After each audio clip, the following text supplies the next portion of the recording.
Greetings, friends. Today's talk is on the Bahiya Sutta. This is another concise sutta where the Buddha teaches a very eager um, monk to. Sorry, my dog was distracting me.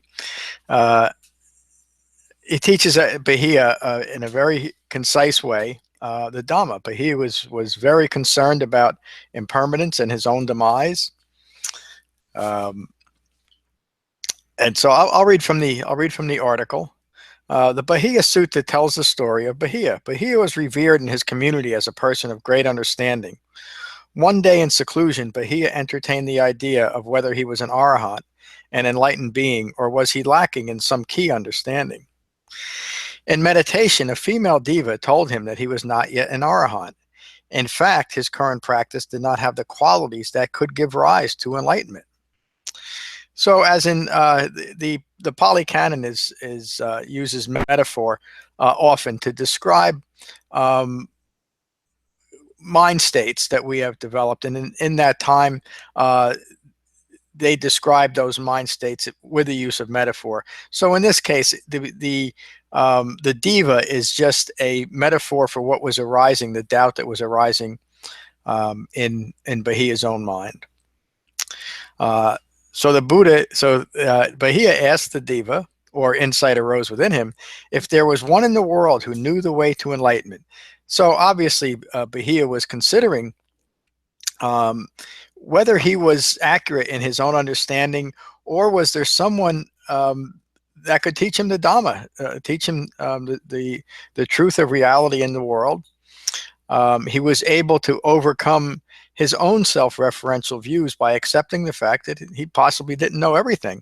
And that's the beginning, recognizing that our current understanding is lacking, whether partially or totally, in a real grasp of reality. So using the metaphor, the diva told Bahiya of the arahant, a rightly self-awakened one who teaches his Dhamma. The Buddha was in Savatthi at the time. Bahiya immediately left to find the Buddha and learn his Dhamma. He came upon a group of monks and asked if they knew where to find the Buddha. The monks told Bahiya that the Buddha was on his alms round. Bahiya went into town and came upon the Buddha. Bahiya feared impermanence and uncertainty and was concerned that he or the Buddha may die before he received the Dhamma. The Buddha was serene and at peace. Bahiya placed himself at the Buddha's feet and asked the Buddha, "Teach me the Dhamma, awakened one. Teach me the Dhamma for my long-term welfare and lasting happiness." The Buddha replied, "This is not the time, Bahiya. I am on my alms round." Bahiya pleaded, "Awakened one, no one can know for sure the dangers there may be for you or for me. Teach me the Dhamma for my long-term welfare and lasting happiness." The Bahiya is describing there in a very clear way the effort and the intention that's really required to develop the Dhamma. We should engage with the Dhamma as if our long-term welfare and happiness depends on it, because of course it does. That's exactly what the Buddha taught. So a second time, the Buddha responded to Bahiya, "This is not the time, Bahiya. I am on my alms round." Again, Bahiya pleaded, "Awaken one, no one can know for sure the dangers there may be for you or for me. Teach me the Dhamma for my long-term welfare and lasting happiness." Finally, the Buddha relented. "I will teach you the Dhamma, Bahiya. Listen carefully to my words. Train yourself in this manner. In what is seen, there is only the seen. In what is heard, there is only the heard. In what is sensed, there is only the sensed. And what is cognized, there is only the cognized." What the Buddha is teaching Bahiya is the essence of the Dhamma, to live in the world, to be engaged in the world, but without having self-referential views.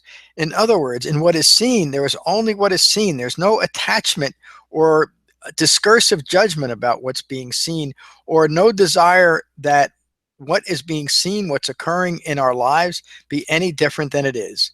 We're simply at peace with it because it has occurred. This is life unfolding.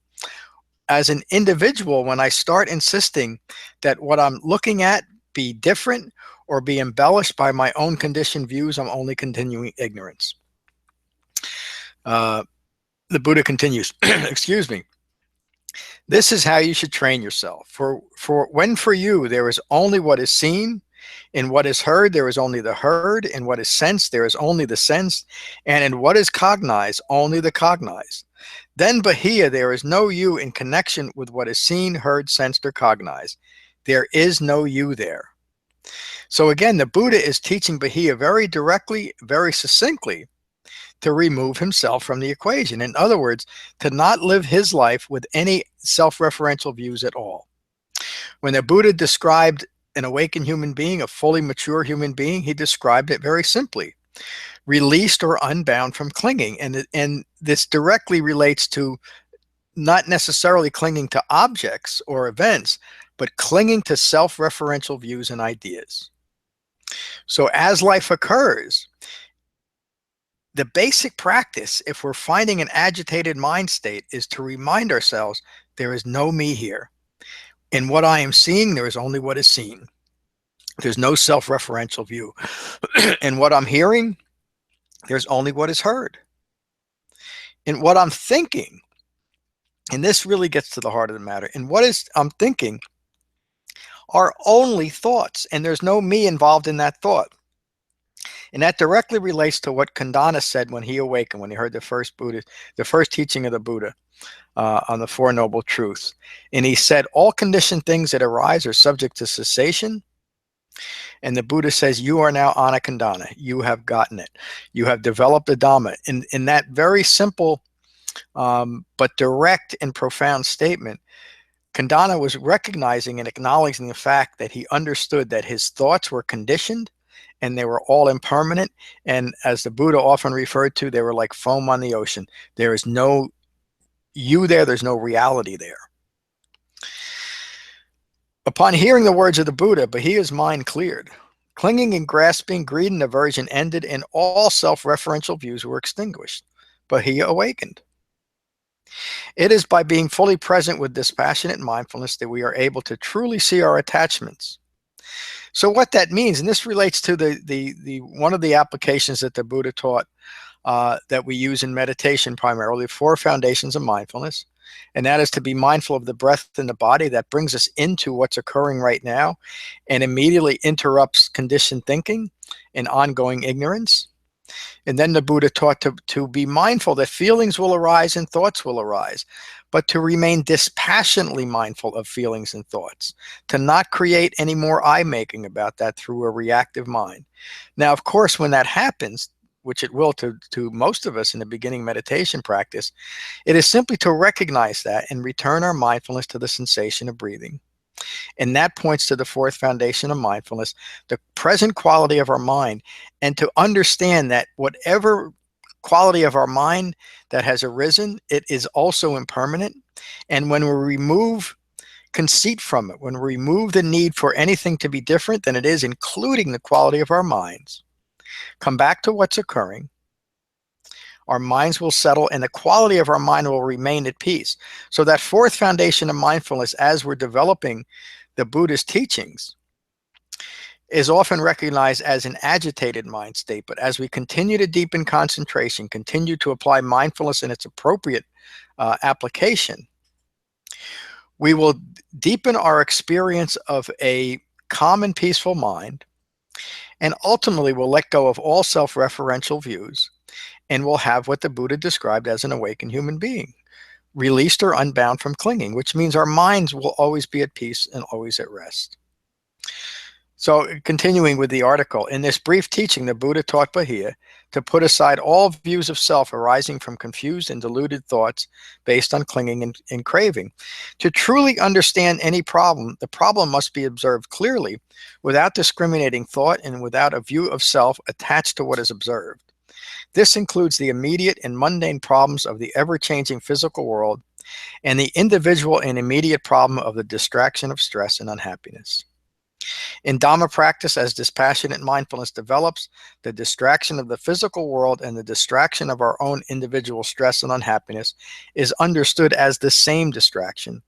So I often say that the Buddha, in describing the first noble truth, that there is dukkha, or dukkha occurs in life, could as nearly as accurately describe that as there is distraction, because it is the preoccupation with dukkha, chasing after that which makes us feel good or gives us sensory pleasure, or avoiding everything that might impinge on that pleasure or bring disappointing moments, as a constant distraction. And that points directly to the meditation method that the Buddha taught, and why it's used primarily for deepening concentration.